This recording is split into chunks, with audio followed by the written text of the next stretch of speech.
பாராளுமன்றத்தின் வாசலில் இப்ப கட்டியிருக்காருல புதுசா, அந்த கட்டிடத்தின் வாசலில் சமஸ்கிருதம் இருக்கு. இது எந்த மாநில மக்களின் மொழி? இந்தி இருக்கு. சரி, இந்தி பல மாநிலங்களின் தாய்மொழி இருக்கு. இங்கிலீஷ் இருக்கு. சரி, இருக்கு. இவ்வளவு புகழ்ந்து பேசுகிறீர்களே, உலகத்தின் மூத்த மொழி தமிழ் என்று. என் தாய்மொழிக்கு ஒரு அங்கீகாரம் ஏன் என் தாய்மொழியில் அங்கே கல்வெட்டில்லை? பதில் இல்லை. திடீரென்று இப்போது எனக்கு தமிழ் தெரியவில்லை, நான் தமிழனாக பிறக்கவில்லையே என்று வருந்துகிறேன் என்று சொல்றார். நான் கூட வருந்துகிறேன், எனக்கு குஜராத்தி தெரியவில்லை, நான் ஒரு குஜராத்தியாக பிறக்கவில்லையே என்று வருந்துகிறேன். எப்படி இருக்குது? நாங்கள் உலகத்தில் ஆகச் சிறந்த நடிகரை பெற்றிருக்கிறோம். எங்க அல்லையா நடிகர் திலகத்தை தாண்டி உலகத்தில் இன்னொரு நடிகன் பிறக்கப் போவது இல்லை, பிறந்ததும் இல்லை. அவர் நடிப்பை ரசித்து சுவாசித்து வளர்ந்த பிள்ளைகளுக்கு உங்க நடிப்பெல்லாம் எம்மாத்திரம் ஐயா, எம்மாத்திரம். அதுக்கெல்லாம் ஏமாந்து விடுவோம் என்று நீங்கள் நினைத்தால் அந்த எண்ணத்தை மாற்றிக்கொள்ளுங்கள். திடீரென்று என்ன காந்தி இறந்து விட்டாரா? என் தம்பி கிஷோர் சாமி தான் போட்டிருக்காங்க சுட்டி செய்தியில.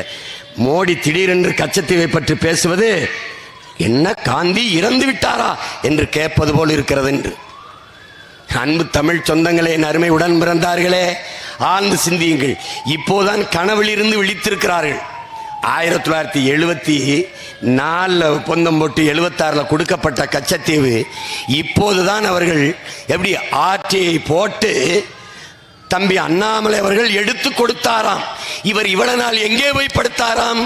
பதில் இல்லை. இப்ப நம்ம என்ன கேட்கிறோம்? இந்த ஆட்சியை போட்டார்ல ஐயா, அதே மாதிரி கச்சத்தீவுக்கு ஒரு ஆட்சியை போட்டு தம்பி அண்ணாமலை எடுத்தர சொல்லுங்க. மேகதாது அணைக்கு ஒரு ஆட்சியை போட்டு எடுத்தர சொல்லுங்க.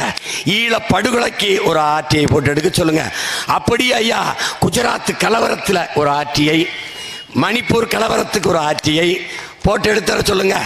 நாங்க அவர் சொல்றாரு, ஐயா இந்த கச்சத்தீவை இப்படி பன்னீர்ஷு காங்கிரஸ் பார்த்து ஒவ்வொரு இந்தியனும் கொதித்து போயிருக்கிறான். கட்டாயமா கொதிப்பான்ல. இப்படிப்பட்ட ஒரு கூட்டத்துக்கிட்ட நாடு மக்களும் சிக்கிக்கிட்டமே நினைத்து ஒவ்வொரு இந்தியனும் கொதித்து போயிருக்கிறான். எப்படி இருக்கு? நாங்களும் நான் கொதித்து போயிருக்கிறோம். குஜராத் கலவரத்தையும் மணிப்பூர் கலவரத்தையும் நானும் என் தம்பிகளும் ஆட்சியை போட்டு எடுத்து பார்த்தோம். உண்மையிலேயே ஒவ்வொரு தமிழ் மகனும் கொதித்து போயிருக்கிறோம். உங்களை துரத்தி இந்த தேர்தலிலே விரட்டுவது என்று. என்ன கொடுமை பாருங்க. இத்தனை காலம் கழித்து இப்போது கச்சத்தீவை பற்றி பேசுகிறார்கள். 10 ஆண்டு காலம் பலமுறை வந்தார். 840 மீனவன் கொல்லப்பட்டிருக்கிறான். அப்போது வராத கச்சத்தீவின் பற்று கடற்தாமரை மாநாடு போட்டார்கள். அப்போது வராத பற்று இப்போது வருகிறது.